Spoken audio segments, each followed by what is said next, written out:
নমস্কার, ঈশান Bangla prime time খবরে আপনাদের স্বাগত জানাচ্ছি আমি সৌভিক। প্রথমেই সংবাদ শিরোনাম।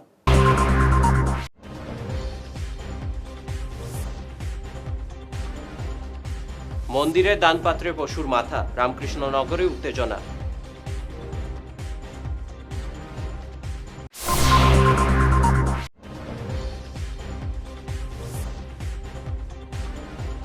হাইলাকান্দি কংগ্রেসে ধুন্ধুমার, তোপের মুখে আমিনুল।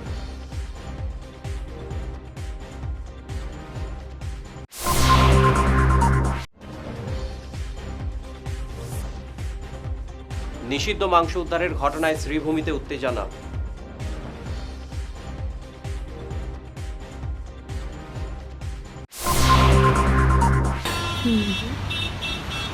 আরে সোমা, তুই এখানে কি করছিস? আরে রিনাদি, ভালো হয়েছে। শোনো না, বাবারই মেডিসিনটা না আমি কোথাও খুঁজে পাচ্ছি না। কি করা যায় বলো তো? তুই মেডিকেলায় গিয়ে দেখেছিস? মেডিকাটা মানে ওই অম্বিকাপট্টি ইসকন মন্দিরের পাশে? হ্যাঁ। কিন্তু ওটা তো অনেক দূরে হয়ে যায় গো। তাতে কি হয়েছে? প্রায় সব ডাক্তারের প্রেসক্রিপশনের মেডিসিন মেডিকেলায় পাওয়া যায়। তাই নাকি? হ্যাঁ, তবে শুন, তুই যাবার আগে ওদের মেডিসিন এনকোয়ারি সেকশনে একটা ফোন কিংবা হোয়াটসঅ্যাপ করে নিবি, ব্যাস হয়ে যাবে। থ্যাংক ইউ রিনাদি, থ্যাংক ইউ সো মাচ। আরে। তুমি আমাকে নাম্বারটা এখনই হোয়াটসঅ্যাপ করে দাও প্লিজ। হ্যাঁ হ্যাঁ, দিচ্ছি।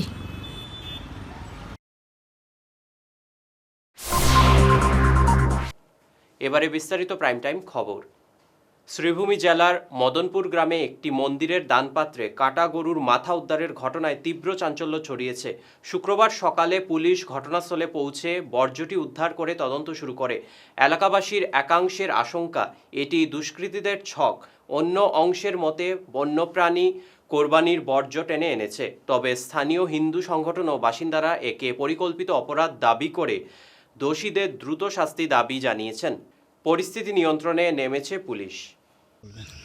দেখুন, এই ঘটনাটা অনেক নিন্দনীয় ঘটনা। আজকে আমাদের আসামে না পুরো ভারতে গরু কোরবানির নিষেধাজ্ঞা জারি হয়েছে। তারপরেও এই সরকারকে বুড়ো আঙ্গুলি দেখিয়ে যে এইভাবে কাজ করতে পারে, ওদেরকে আমরা ধিক্কার জানাই এবং প্রশাসনের কাছে অনুরোধ যাতে ওরা যে কোনোভাবে ওরা বাঁচতে না পারে, ওদেরকে ধরে আনতে লাগে। এই আশা প্রশাসনের কাছে আমি অনুরোধ করছি। হাইলাকান্দি জেলা কংগ্রেসের অন্দরে কলহ এবার চরমে পৌঁছালো। আজ কংগ্রেস ভবনে নির্বাচনী পরাজয়ের পর্যালোচনা বৈঠকে গিয়ে দলেরই একাংশ কর্মীর তীব্র ক্ষোভের মুখে পড়লেন এপিসিসি পর্যবেক্ষক তথা বিধায়ক আমিনুল হক লস্কর। তার বিরুদ্ধে বিজেপির দালালির অভিযোগ তুলে সরাসরি কংগ্রেস ভবন ছাড়ার দাবি জানান বিক্ষুব্ধ কর্মীরা। এক পর্যায়ে পরিস্থিতি এতটাই উত্তপ্ত হয়ে ওঠে যে নানা স্লোগানে কংগ্রেস ভবন উত্তপ্ত হয়ে ওঠে। এই নজিরবিহীন ঘটনায় জেলা কংগ্রেসের তীব্র ফাটল ফের প্রকাশ্যে চলে এসছে।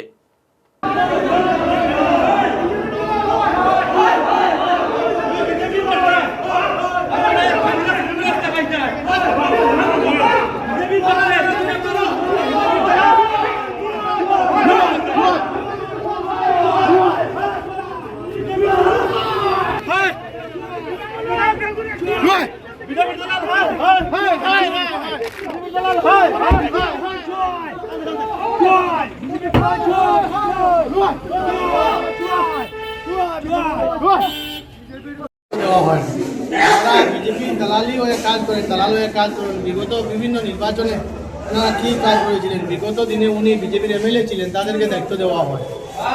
আমাদের যে নেতা, ওনাদের মানে সুবিধাবাদী নেতা লাগে যারা সান্তা দিতে পারে, যার জন্য ওনাদেরকে নির্বাচন করে, ওনাদেরকে আবার টিকিট দেওয়া হয়, দায়িত্ব দেওয়া হয়।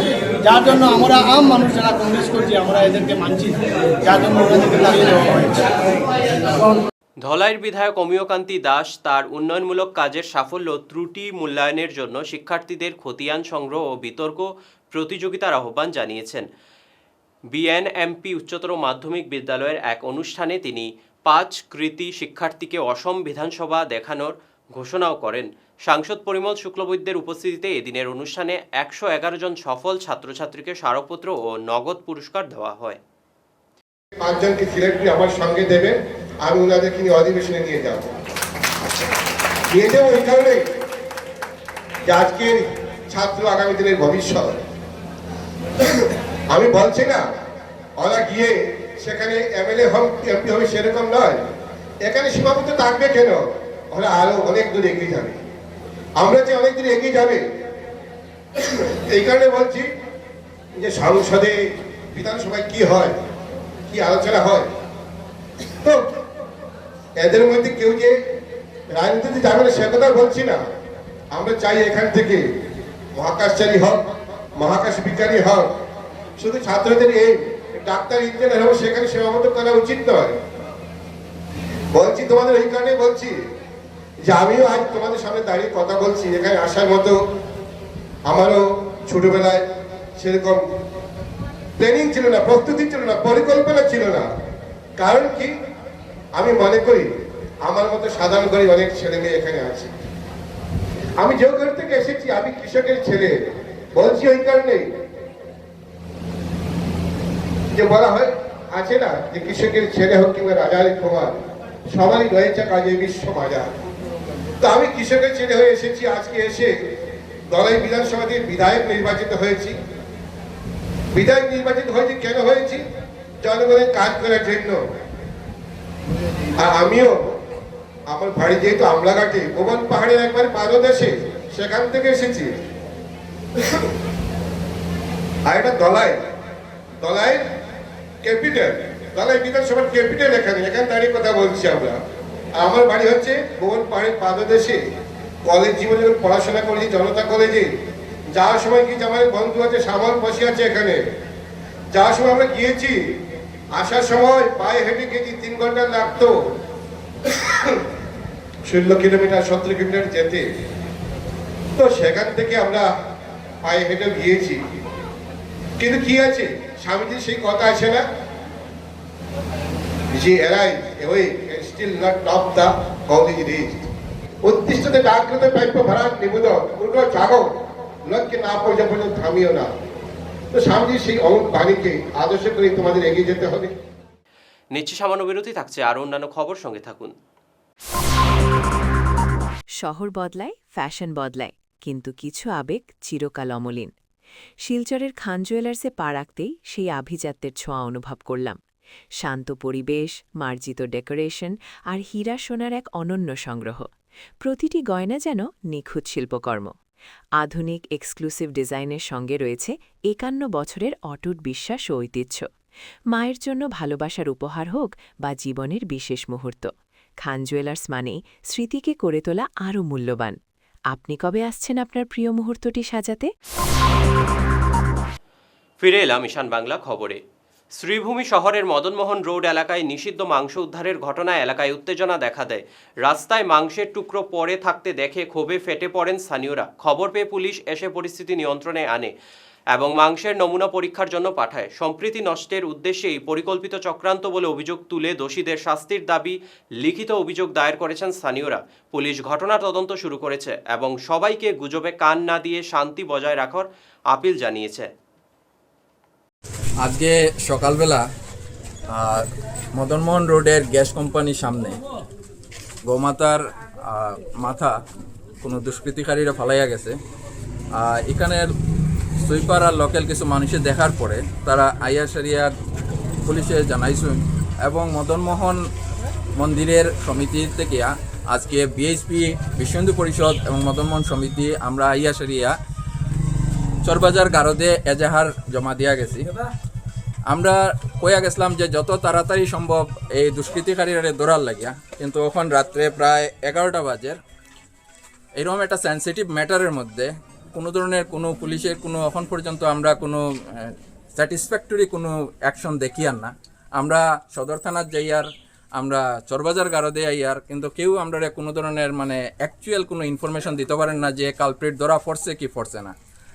আমি এই সমাজ মাধ্যমে মানে সোশ্যাল মিডিয়ার মাধ্যমে আমি পুলিশের কাছে আগ্রহ করব যে যত তাড়াতাড়ি সম্ভব আমরা এই দুষ্কৃতিকারীরা ধরা দরকার।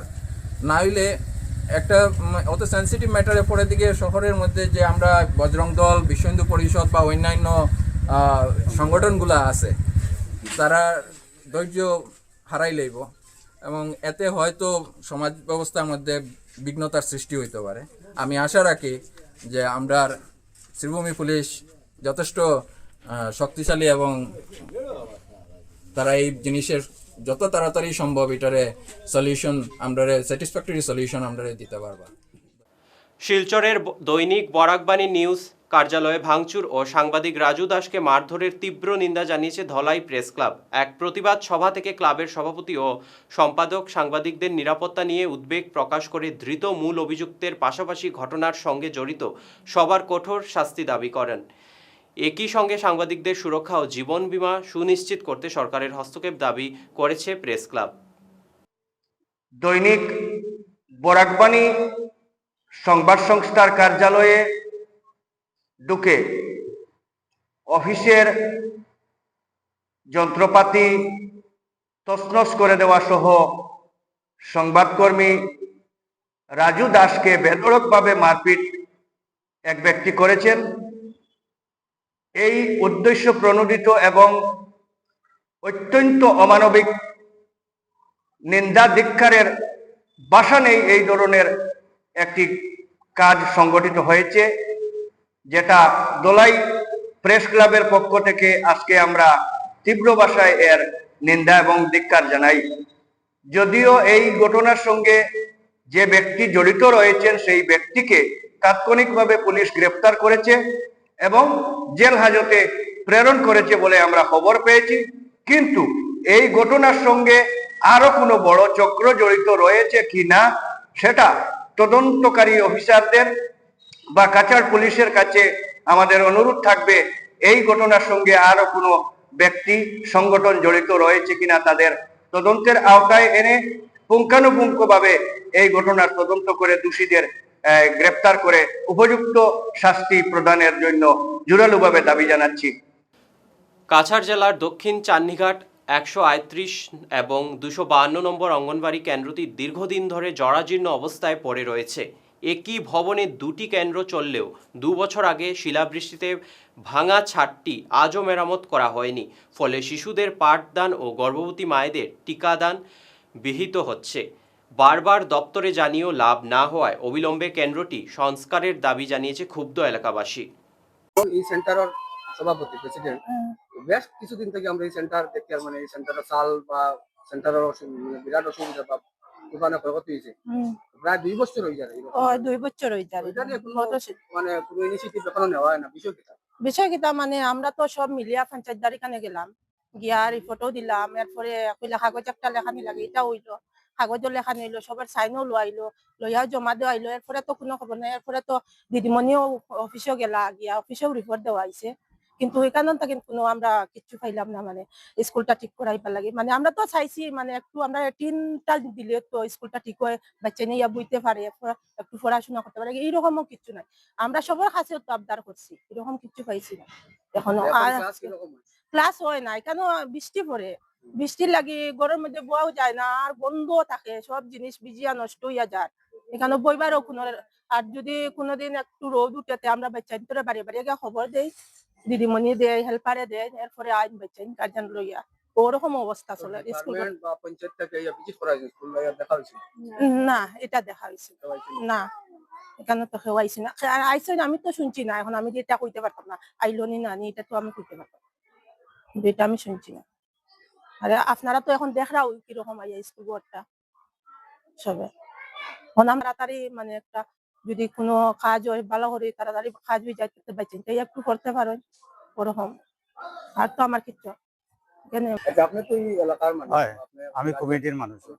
এই সেন্টারের এই দুর্দশা মানে কারণ এটা দেখুন, আজকে 138 নম্বর দক্ষিণ চান্নিঘাট অঙ্গনবাড়ি কেন্দ্র। শেষ করার আগে বিশেষ বিশেষ খবর আরও একবার।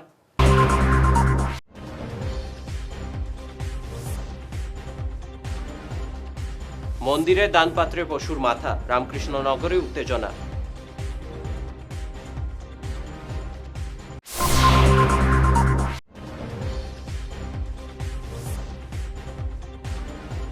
হাইলাকান্দি কংগ্রেসে ধুন্ধুমার, তোপের মুখে আমিনুল।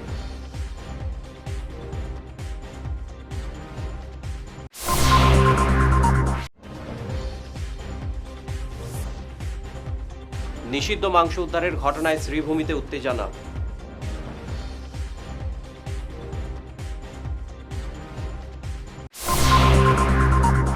আজকের মতো ঈশান বাংলা প্রাইম টাইম খবর এ পর্যন্তই। নমস্কার।